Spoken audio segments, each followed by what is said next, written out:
A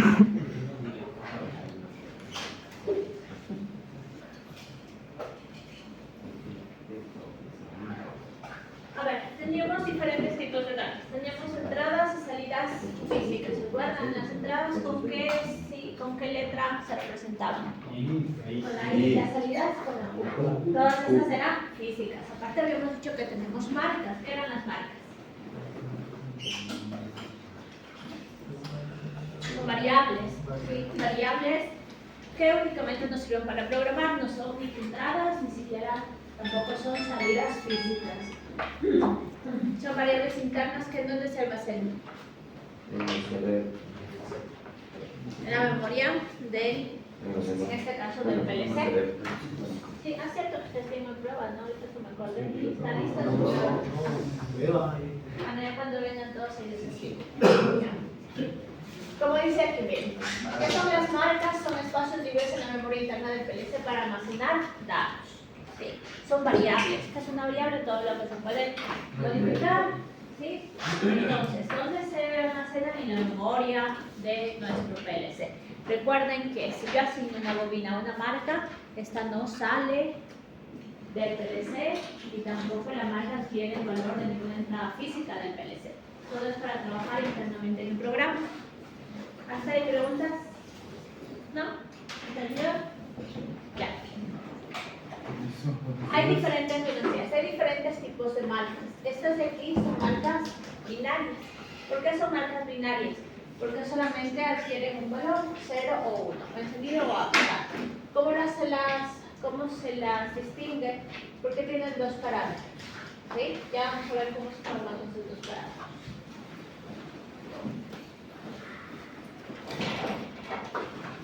Aquí tenemos. Bueno, sí. Acabamos de decir que las marcas se almacenan ¿en dónde? En la memoria. ¿Cómo se ha formado una memoria? Una memoria está formada por un conjunto de registros y cada registro tiene una dirección. Dependiendo del tamaño de la memoria, tenemos por ejemplo memorias de 1K, 2K, 3K, 4K, etc. ¿Y eso de qué depende? Del tamaño de la memoria, del tipo de PLC que yo tenga. En este caso, el PLC que nosotros manejamos es el 1215 de CNCLC. Entonces, para este tipo de PLC nosotros tenemos una memoria de 8192 espacios, ¿sí? O direcciones de memoria. Es decir, que es una memoria de 8K. ¿Okay? Entonces, nosotros tenemos 8192 espacios de dirección para colocar mi variable en cualquiera de estas posiciones.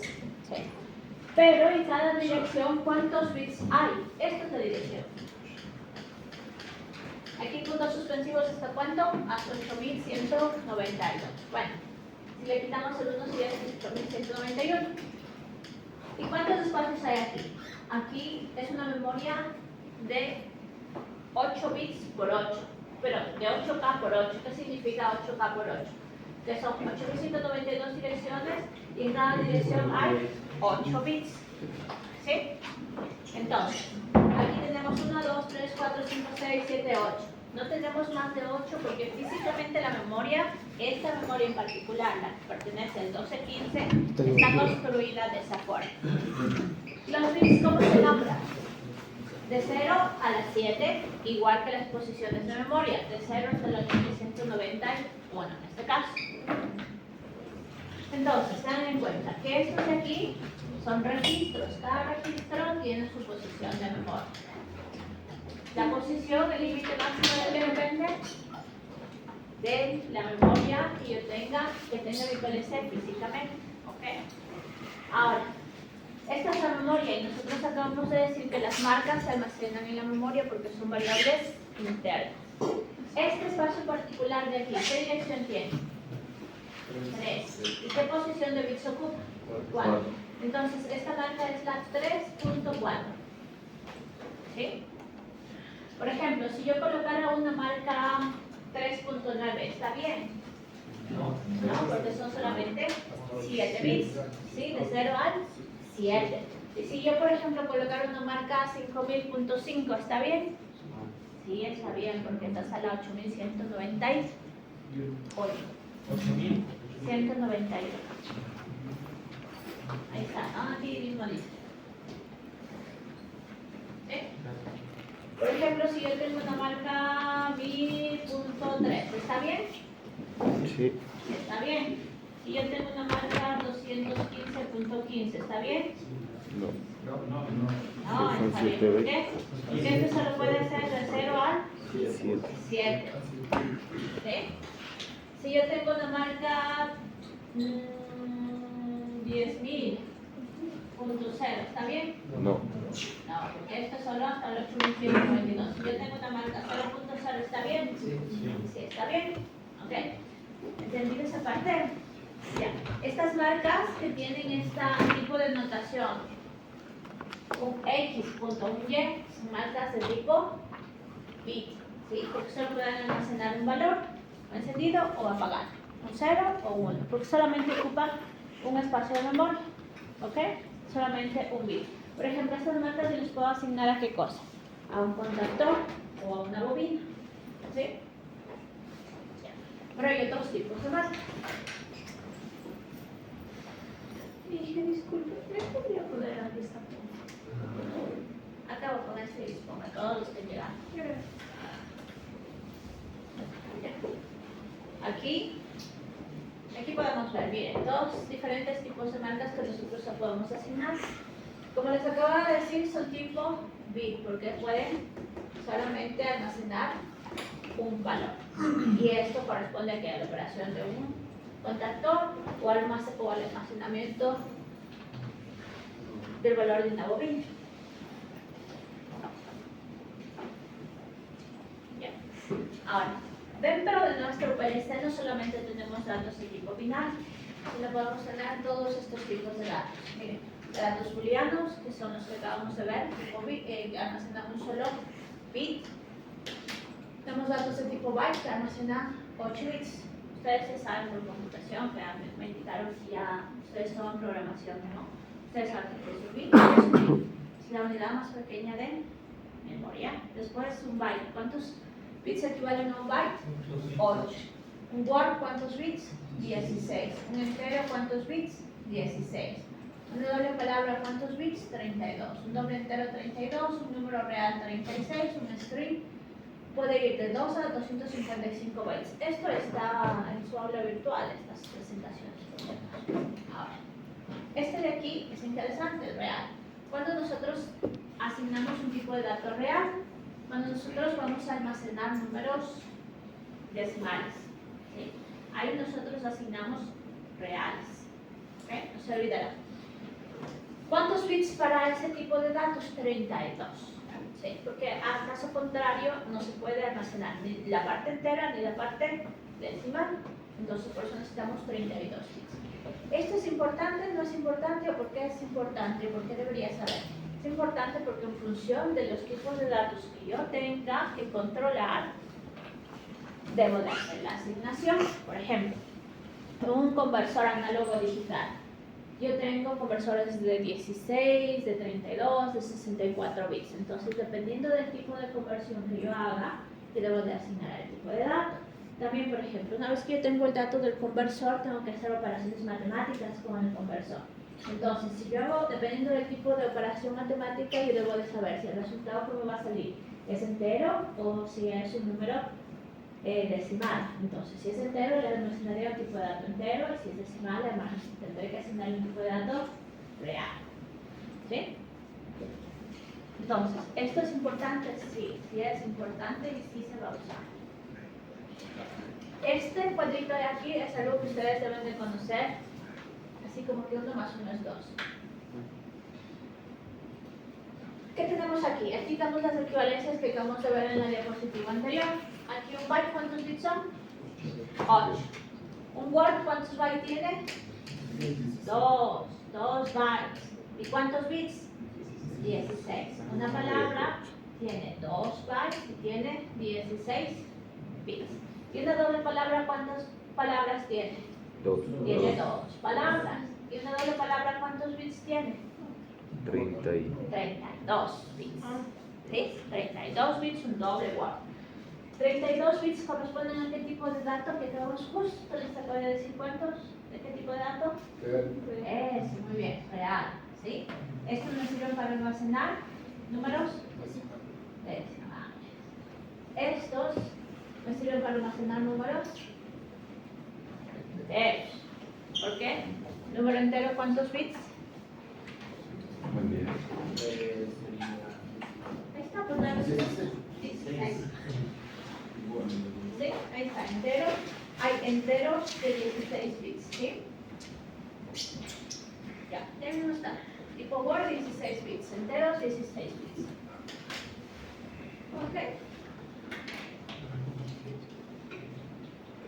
Ya. También hay tipos de datos de tiempo. ¿Sí? Este tipo de datos de tiempo, por ejemplo, nosotros manejamos en los temporizadores.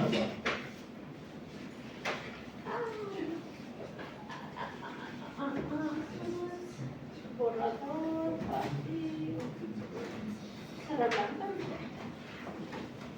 Ya. Está todo manchado.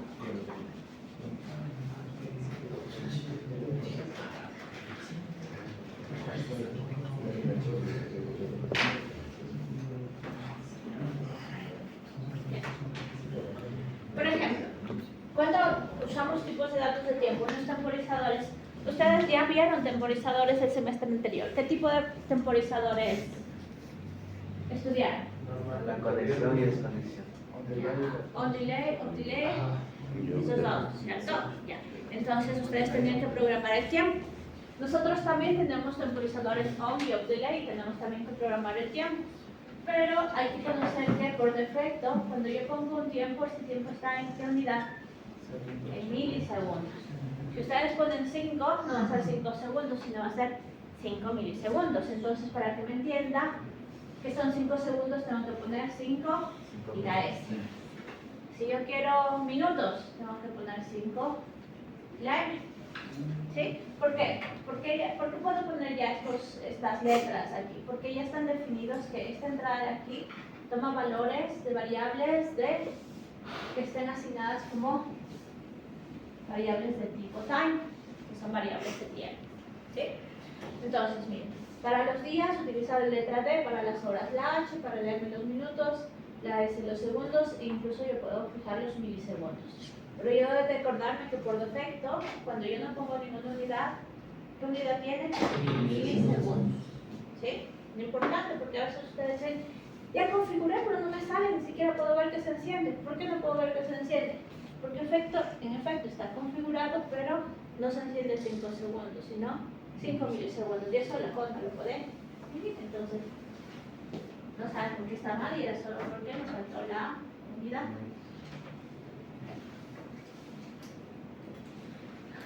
A ver.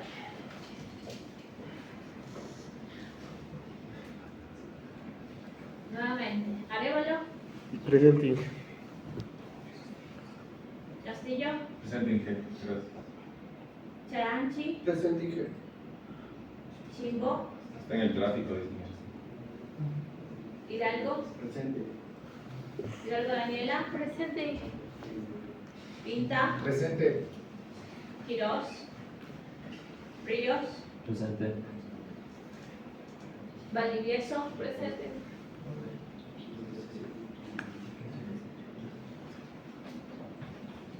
Ya. Ahora, así como hay marcas tipo bits, también hay marcas que me permiten almacenar otro tipo de datos. Y son estas, marcas tipo byte. ¿Cómo yo reconozco que es una marca tipo byte? Porque tengo la M y la letra B. Acuérdense que la B mayúscula es byte y la B minúscula ¿qué es? Bit. ¿Ya? Entonces estas son marcas tipo byte. ¿Cuál más? ¿Qué otro tipo de marcas? M, W. Estas marcas que son tipo Word. ¿Cuántos bits almacenábamos en los tipo Word? 16. Y tenemos las marcas de doble Word. Significa que aquí voy a almacenar ¿cuántos? 32 bits. ¿Sí? Esos tres tipos de marcas, acuérdense. Marcas tipo byte, tipo word, tipo doble word, y la cuarta, ¿cuál sería? Marcas tipo bit. ¿Cuál es la marca tipo bit? La M, un X punto, Y. ¿Sí? Ya. Este gráfico de aquí es importante, ¿por qué? Porque cuando yo creo este tipo de marcas, no tengo que tener cuidado de no solapar marcas. TIA-Portal solo me da un error que me indica que me sale en rojo, que una marca solo me sale en rojo, pero no me dicen dónde o por qué está mal. ¿Sí? Sí, debo de tener cuidado cuando yo creo marcas que no se solapen. ¿Qué quiere decir esto que no se solapen? Que no ocupen la misma posición de memoria. ¿Sí? Por ejemplo, si yo escojo esta de aquí, ¿en qué posición está? En la posición 12. Si yo tomo todos los 8 bits, va a ser una marca byte. ¿En qué dirección? En la 12. Pero ahora yo digo, bueno, ahora necesito una marca tipo bit. Y ahora escojo cuál. Digo, ya estoy en la 12, entonces aquí mismo voy a escoger esta. ¿Y esta qué dirección sería? Esta sería una marca 12.4. Si esto es 0, 1, 2, 3, sería punto 4. ¿Sí?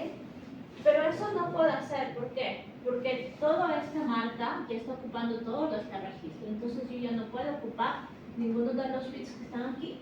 Entonces esta está solapada. ¿Sí? Se solapa la dirección de memoria. Entonces yo tengo que buscar cualquier otra posición menos las que ya están ocupadas. Entonces podría decir, por ejemplo, marca la siguiente dirección, la 13.4. Y ya no estaría en esa posición, sino en qué otro, en dónde le estoy colocando la marca. Aquí. ¿Sí? En la 14.4. No, sí está bien, ¿no? En la anterior era 12. ¿Ya? Eso es solapar. Ahora, cuando yo creo varias marcas tipo byte, si yo sé que cada registro es de 8, entonces tal cual como está aquí, se va a ir creando marcas byte 0, byte 1, byte 2, byte 3. Si ven aquí, los saltos son de 1 en 1. ¿Sí? Y así hasta lo que yo necesite. Pero ¿qué pasa con las marcas tipo Word? ¿Cuántos bytes utilizan? 16. Entonces ya no van a ocupar un solo espacio, sino van a ocupar ¿cuántos? 2 posiciones de memoria. ¿Sí? Esta será la marca Word. ¿En qué dirección? La que yo dibujé ahí, ¿en qué dirección está? En la 9. Siempre se pone la del inicio, en la 9. Y la 9, esta dirección, esta marca MW9 ocupa estos 2 registros. Es decir, que yo no puedo ocupar nada de la dirección 10. La siguiente, ¿cuál sería? Olvidémonos ahorita de este ejemplo. La siguiente dirección, ¿cuál sería? 11. ¿Cuál? Si yo quiero poner una continuación, ¿cuál sería? ¿11? Eso, MW11. La siguiente, MW3. Aquí hay saltos de 2 de 2. ¿Por qué? Porque ocupamos obviamente 2 espacios, ¿no? Entonces miren aquí, este es otro ejemplo. MW4, MW6, MW8, MW10, MW2. Entonces aquí siempre son los saltos de 2 en 2 en las direcciones de memoria. Y para los doble Word, entonces son saltos de 4 en 4. De 4 en 4. ¿Sí? Por ejemplo, ¿cuál sería una? Aquí podría poner yo una marca tipo doble Word. ¿Cómo me quedaría? MW2. 2. Muy bien. Y si yo quiero crear un MW13, ¿está bien? 16. No está bien porque estoy ocupando un espacio de memoria que ya está reservado para otra variable. ¿Sí? Entonces es solar. Pregunta si está claro esto. Una consulta. ¿Qué pasa si yo me salto una fila más? No pasa nada. Pueden poner en cualquier posición de memoria. Hay que registrarle nada más. Solo tienen que tener cuidado que no se solape. Cuando nosotros creamos las variables, ahí ponemos la dirección. ¿Se acuerdan en la anterior clase que creamos las variables? Las entradas, definimos en qué posición están las variables de entrada, las de salida físicas. Asimismo teníamos las marcas, entonces ahí colocamos la dirección de las marcas. Pueden estar en cualquier posición, solo que no estén ocupadas previamente. Miren, por ejemplo, aquí. En este bloque move, como dice el nombre, se encarga de mover datos de un lado a otro. Entonces, aquí, este dato, ¿qué tipo es? Tipo byte. ¿Sí? Esta es una entrada de un dato tipo byte. Entonces es un MB. Como lo que entra tiene que ser igual a lo que sale, se lo estoy moviendo de un lado para otro, también la salida también es de tipo byte. Aquí, ¿qué está marca de qué tipo? Word. Igual, en el mismo bloque, marca Word. No todos los bloques aceptan todos los tipos de datos. ¿Sí? Si yo quiero saber qué tipo de datos acepta un bloque en particular, muevo el mouse hasta la entradita de mi bloque. Ya me va a decir los tipos de marcas o los tipos de datos que acepta. ¿Sí? En el día portal ustedes mueven, ponen el mouse encima de la entrada y les va a decir qué tipo de datos acepta. ¿Ok? Y aquí estas marcas de qué tipo son.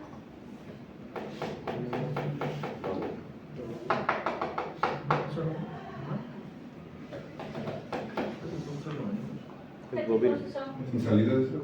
Sí, sus salidas, pero están con marcas de tipo.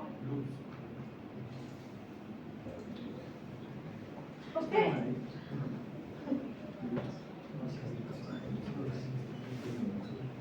¿Cuál es esta marca? 8000.0. ¿Marca qué tipo? Byte es 8. Es una marca tipo bit. Solamente almacena un dato, un bit. ¿Sí?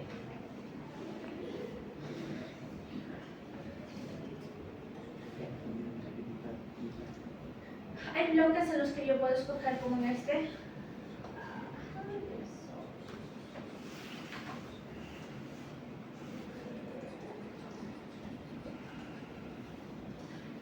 Ya, como en este, el tipo de datos, tanto de mi entrada como de mi salida.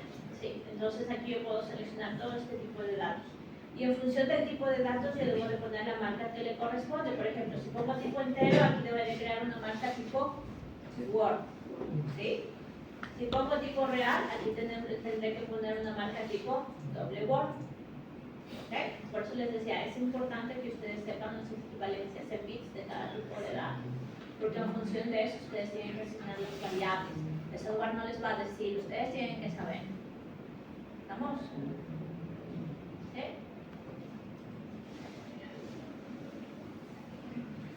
Ya.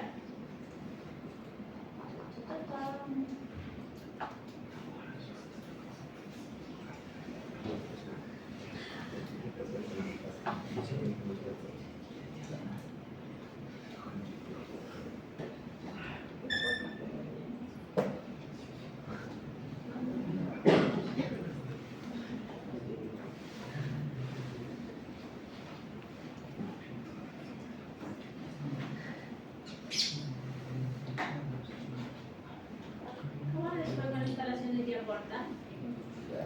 Calle se me fundió. ¿Qué se les fundía? La computadora. Me tocó mandar a formatear. Ya les dije, tienen que instalar con cuidado. Me tocó aumentar el disco.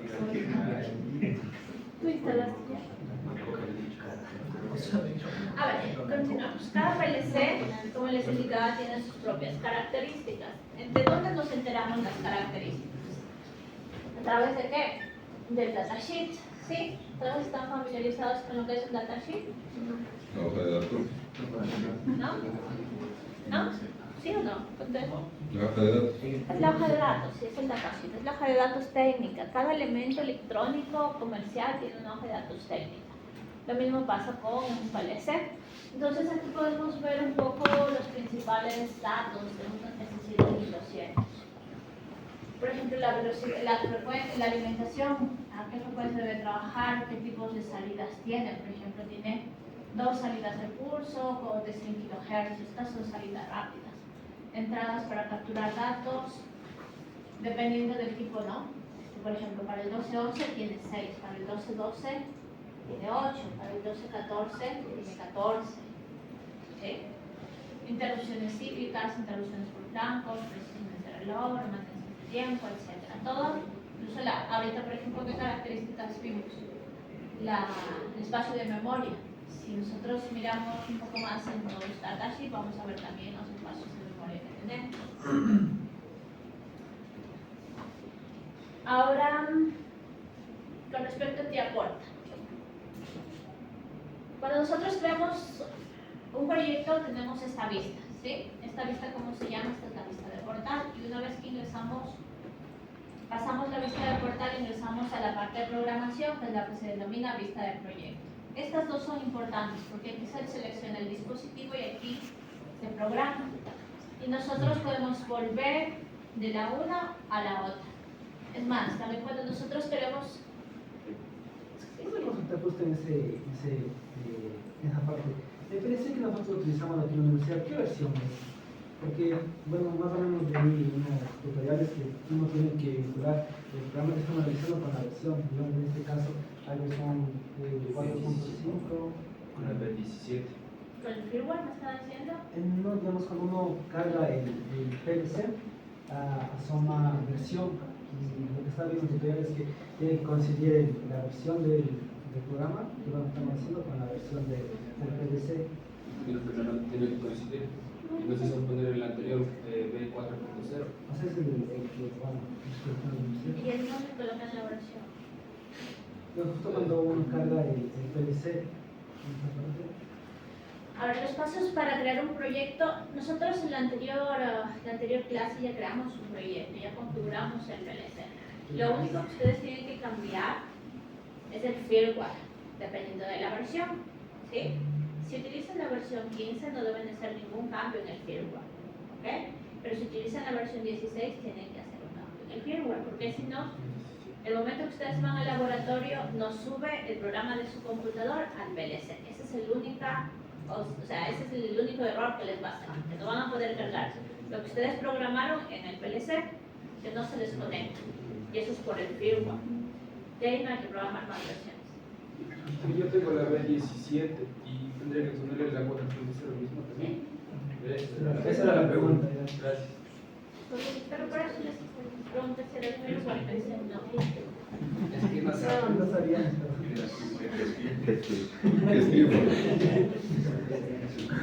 A ver, entonces, de la vista de portal a la vista de proyecto, ¿sí?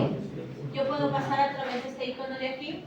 ¿Por qué es importante pasar de la una a la otra? Por ejemplo, cuando yo cargo un programa, solo se me queda aquí y no se abre acá. Yo voy a decir, ¿pero por qué no se abre? Porque tienen que pasar a la vista de proyectos. ¿Sí? Cuando ustedes cargan supongamos, y yo les doy un programa para que ustedes completen. Entonces ustedes ponen load, abrir y se les va a quedar en esta pantalla. No avanza más. Pero como veo lo que está programado, tienen que ir aquí mismo a vista de proyecto. Y ahí se les va a cargar esta pantalla en donde ustedes ya pueden localizar dónde está el programa. ¿Sí? En la vista de portal, ¿ustedes qué configuran? Configuran las características, el tipo del PLC. Como sus compañeros acaban de preguntar, nosotros en este software primero configuramos el PLC y luego vamos a programar, porque en función del tipo de PLC se crean los bloques que yo puedo usar para mi programa. ¿Sí? No todos los bloques que existen en el software se utilizan para todos los tipos de PLC. ¿Okay? Entonces por eso hay que vincular el hardware con lo que se va a programar. En la lista de proyecto, aquí tengo las partes que constituyen. Tenemos el árbol del proyecto, tenemos la ventana de detalles. Estas de aquí, ¿se acuerdan que yo les había nombrado? Cada vez que nosotros abrimos una pantalla se crean estas viñetas y estas de aquí a mí me ayudan a saltar de una pantalla a otra. Por ejemplo, cuando yo creo variables, aquí se me crea la viñeta de variables. ¿Sí? Entonces ya, me ayuda bastante para poder navegar por mi aplicación. Ventana de inspección, área de trabajo. Aquí esta pantalla también es importante. Por ejemplo, cuando yo quiero programar las IPs, ¿se acuerdan las IPs? ¿Sí? ¿Se acuerdan las IPs? ¿No se acuerdan las IPs?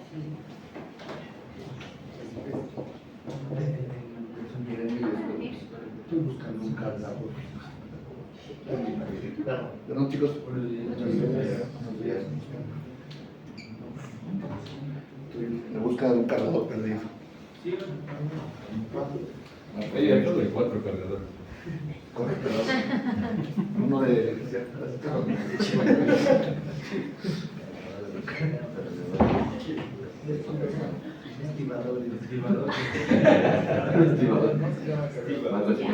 A ver, ¿en qué estaba? Aquí. Por ejemplo, aquí cuando yo quiero configurar o mirar qué IP tiene mi PLC, ¿se acuerdan para qué servían las direcciones IP? Para conectar la computadora con el PLC. ¿Para? Para conectar la computadora con el PLC. Para hacer la conexión vía Ethernet e identificar los dispositivos, ¿sí? Entonces, cuando yo no sé qué IP tiene mi PLC, entonces yo tengo que venir a esta pantallita, darle clic aquí y me sale la dirección IP. Esta pestaña de aquí también es importante, que son las pestañas de herramientas y aquí también está la pantalla de instrucciones. Todas las instrucciones las tengo aquí listadas. ¿Sí? Cuando yo no sepa, por ejemplo, dónde están mis temporizadores, tengo que venir acá y buscar temporizadores y me va a aparecer aquí. Operaciones matemáticas, bloques, por ejemplo, de conversión, etc. Todas las instrucciones están listadas aquí.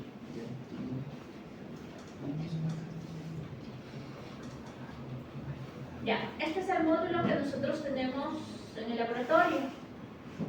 Aquí, ¿qué tenemos? El HMI, ¿sí? Entonces habíamos dicho que el HMI tenemos que conectarnos con ¿quién? ¿Con quién habla? Con el PLC. ¿Dónde está el PLC? Sí. Aquí tenemos nuestros actuadores y actuadores. Sí, actuadores, y entradas y salidas. Tenemos también potenciómetros, entonces aquí tenemos las lámparas, tenemos switches y tenemos también las entradas del cruzador. Aquí tenemos la alimentación a todo el módulo. Aquí tenemos relés, también tenemos un par de sensores que están por aquí, tenemos una alarma y tenemos una fuente. Este PLC se alimenta con 24 voltios, entonces aquí tenemos que alimentar la fuente nos va a dar 24 voltios y de los 24 voltios tenemos que jalar a la alimentación de aquí, que recién está polarizado nuestro PLC. Entonces, de aquí, esto es un módulo que tiene una entrada trifásica, pero solamente cogemos una fase y una tierra, ¿no? Entonces de aquí alimentamos la fuente, de la fuente alimentamos al PLC, y ahí ya tenemos polarizado mi PLC y de ahí empezamos a trabajar. Mi PLC va a estar activo cuando aquí me den lucecitas verdes, tal cual como me salía en el software. Si me sale tomate significa que todavía está en ejecución. Cuando me sale verde, sí, ya está listo para trabajar. ¿Okay?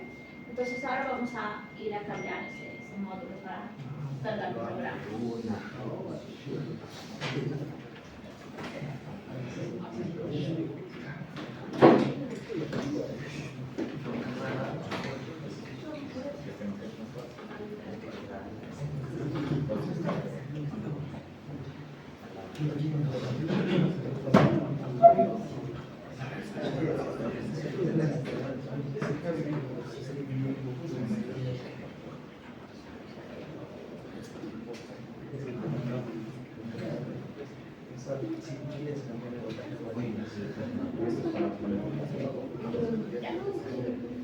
Vamos viendo las instrucciones. Aquí habíamos dicho que tenemos instrucciones, ¿no? En la parte derecha. Tenemos todos estos set de instrucciones. Las instrucciones binarias son las que modifican solamente un bit. Sonido apagado, ejemplo de navegación, etc. Aquí tenemos ejemplos de programación con contactos normalmente abiertos. ¿Sí? ¿Cuándo se va a aprender este relé auxiliar? Cuando se active el S1, S2, S3, reset, bloquea. ¿Sí? Eso va a aprender auxiliar. Aquí, ¿qué está haciendo esto? Cualquiera de ¿Cuándo se va a activar la señal? Eso, muy bien, es una hora. ¿Que se enciende cuándo? Cuando una entrada, miren, aquí está una entrada física, ¿no? Está la Q0.0. Entonces, cuando se activa una señal física en esta dirección, o en la Q0.1, en la Q0.2. Entonces, si yo, por ejemplo, tengo pulsadores, cuando yo presione cualquiera de estos, se me va a encender mi sirena. ¿Esto es una operación de qué tipo? Ah, Ah, y esto es una operación de tipo. Está. ¡Qué emoción! Ya. Aquí, ¿esto qué está? ¿Esto qué es? Marcha paro. ¿Perdón? Marcha paro. Marcha paro y están memorizados, ¿no? Tienen un circuito de memoria. ¿Cómo funciona este? Enciende el S1 ¿Ya? y se ¿Enciende? el último en la salida ¿Ya? el El motor 0.0, muy bien. y activa se queda el- enclavado, ¿no? Ah. Se queda enclavado por esta realimentación. Esto es una realimentación. Siempre que hay una realimentación, tengo un circuito de memoria. Estos están normalmente cerrados. Cuando yo abro, entonces esto se desenergiza y también se apaga. ¿Qué? Bueno, aquí se apaga porque aquí se pierde la alimentación, se apaga y esto también desenergiza, se pierde la memoria. ¿Ya? Marcha para. Aceleración de bobinas. Ya, negaciones. Esta bobina que está normalmente cerrada. Significa que cuando yo activo, ahorita esto va a estar, aquí está activado, activé porque está en verde. ¿Se acuerdan de la simulación? Entonces cuando está en verde deja pasar. Aquí como está normalmente cerrado, deja pasar, pero aquí esto no se me activa. ¿Por qué? Es que normalmente Porque está normalmente cerrada, entonces se va a quedar apagada. Y cuando, por ejemplo, yo presione A1, entonces esta se va a encender. ¿Sí? Variables, por ejemplo, cuando yo tengo una variable negada, pero no se encendería, solamente regresaría a la posición porque ya no tendría energía. Ya se pero cuando desenergiza. regresa a la posición se enciende. ¿Y cómo se energiza? ¿Cómo se energiza? Sí, normalmente. Por el enclavado se puede energizar. Es que o sea, yo le apago, esto es como un pulsador. ¿Sí? Esto es como un pulsador. Entonces, el momento. Se abre el circuito de marca. Sí. El momento en que yo abro esto debería energizar. Se cierra, ¿no? Pero no Sí. habría energía. Pero es que si no, no habría cambio. No habría cambio en el sistema. ¿Le podemos probar esto en el software? Eso es una buena pregunta que no me había hecho. Ya lo probamos en el software. A ver, aquí. Aquí esta variable está negada. Cuando yo tengo una variable negada, significa que yo voy a poner este tipo de contactor. Sí, esto es por ejemplo, esta variable se llama administrador. Administrador negado es equivalente a esto. Este de aquí es lo mismo, que este de acá. Pongo mi variable y pongo un negador. ¿Sí? Puedo poner los dos de las dos alternativas. Esto también es interesante. ¿Qué es? Es una bobina de este tipo. Es una bobina tipo set.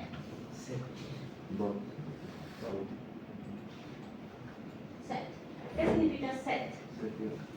Ya, ¿cierto? Poner a 1 significa set. ¿Y reset qué significa? Reset. Estas bobinas set reset básicamente hacen lo mismo que un circuito de marcha par, solo que de forma más simple.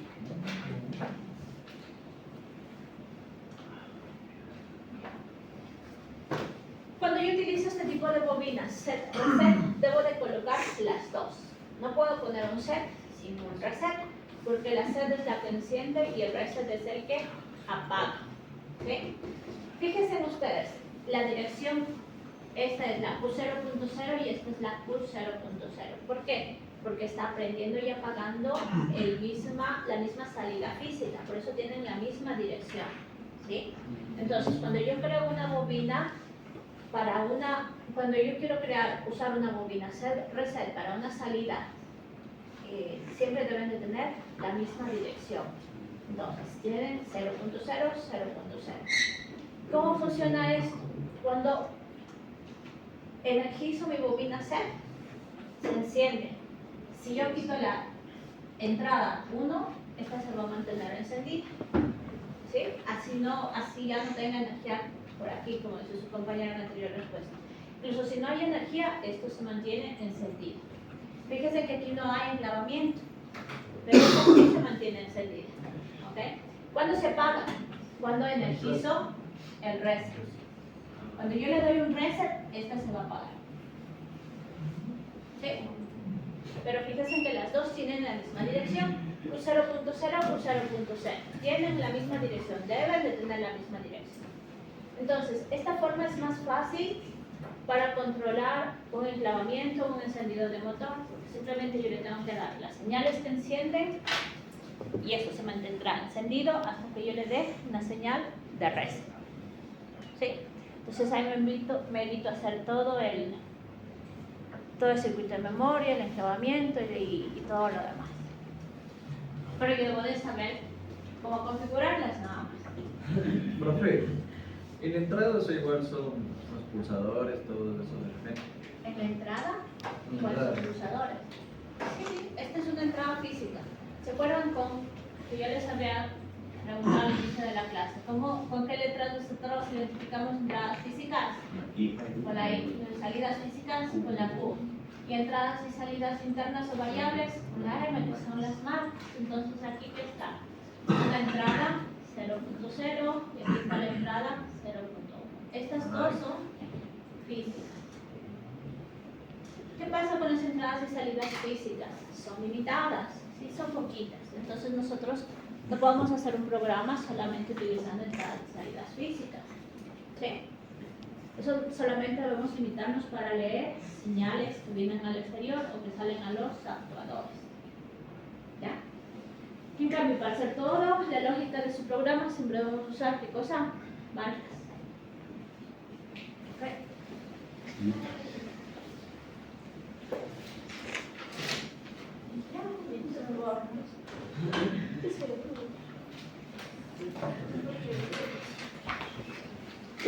¿Ya habrán llegado todos para ponernos a prueba? Sí, está esperando.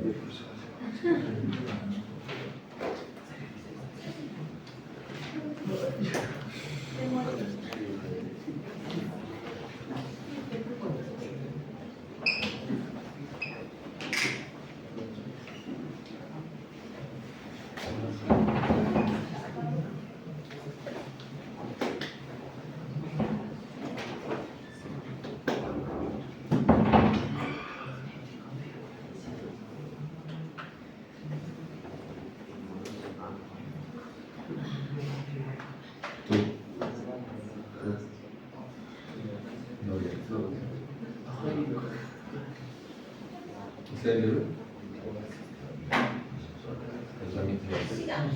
Las láminas Ya, detección de flancos. ¿Cuándo nosotros necesitamos detectar un flanco? ¿Sabe alguien qué es un flanco? ¿Qué? Un flanco. Blanco. Blanco. ¿Qué me gustaría leer? Blanco es una transición. Por eso tenemos dos. Cuando nosotros tenemos una señal de este tipo, tenemos dos tipos de flanco. Si esto es 0, ¿acá cuánto es? 1. Entonces aquí, cuando hay una transición de un 0 a un 1, tenemos un flanco ascendente. Y cuando hay una transición de un 1 a 0 hacia abajo, tenemos un flanco descendente. ¿Ya? Esto es lo ideal, tener así una señal bien limpiecita, cuadrada, bien bonita y todo. Pero esto es ideal, ¿sí? Cuando nosotros aplastamos un pulsador, en teoría, idealmente esto es lo que sucede, ¿no? Normalmente está en 0, aplastamos un pulsador y este 0 se hace ¿qué cosa? Se hace 1 y luego un 0, ¿sí? O cuando nosotros utilizamos un sensor, por ejemplo, de proximidad. Entonces, cuando el sensor no capta nada, 0. Cuando capta la pieza que está... Cuando el sensor capta la pieza, entonces se vuelve 1. En teoría, esto es cuando se va la pieza, nuevamente vuelve a 0. ¿Sí? Ya. Pero esto es ideal. Puramente ideal. En realidad, ¿qué pasa? En realidad pasa una señal con un montón de distorsiones.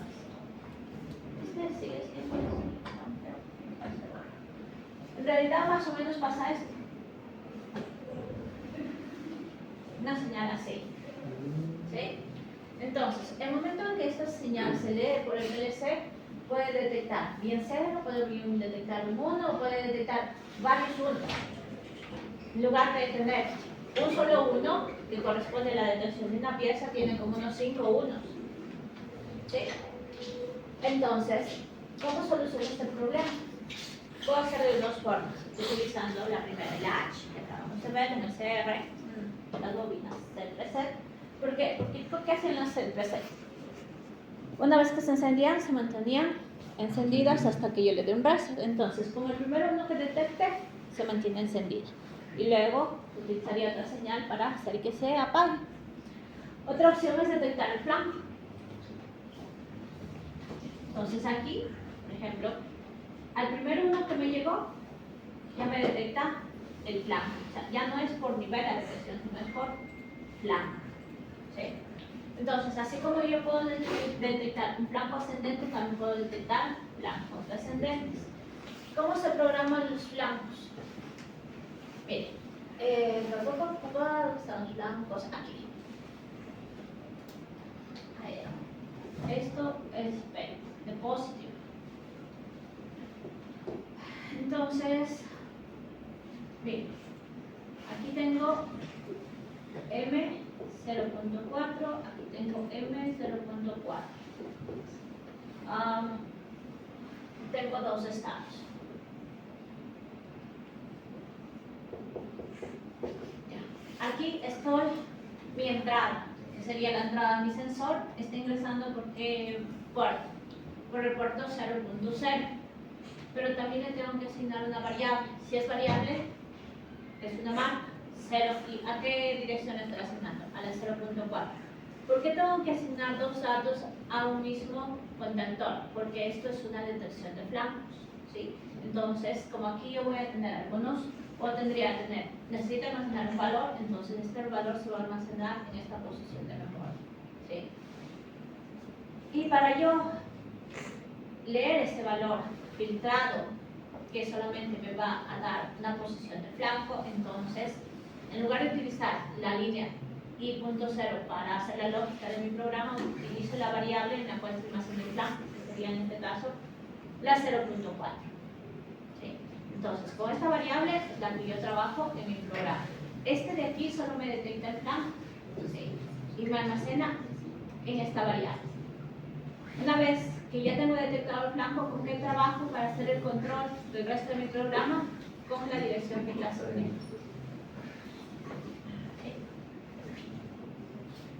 Cuando nos conectemos a un software en el que tengamos que leer señales de sensores, ahí podemos ver esto. ¿Qué casos son útiles, por ejemplo? Cuando yo necesito contar elementos.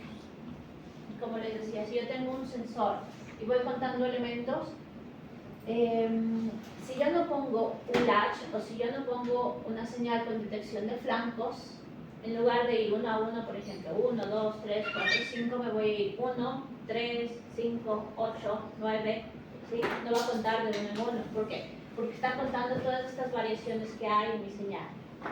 Entonces, siempre yo puedo poner o esto o el latch. Es como un filtro que tengo. ¿Sí? ¿Entendido?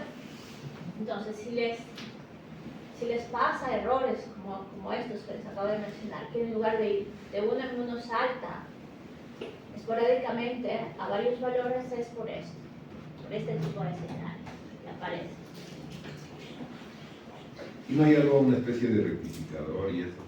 Es eso, es el rectificador. Se puede corregir por hardware o se puede corregir por software. Pero por software es más fácil y estas son las soluciones de software. Las de Y más hardware, barato. y es más barato.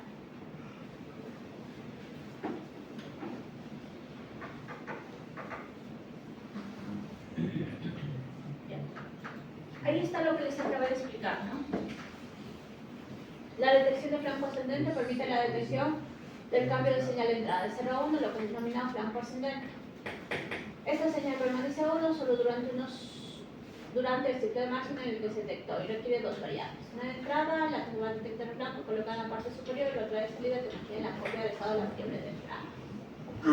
¿Sí? Es lo que acabamos de ver. Los flip-flops. Hay dos tipos de flip-flop, SR y RS. ¿Qué es flip-flop? Un flip-flop es un elemento de memoria.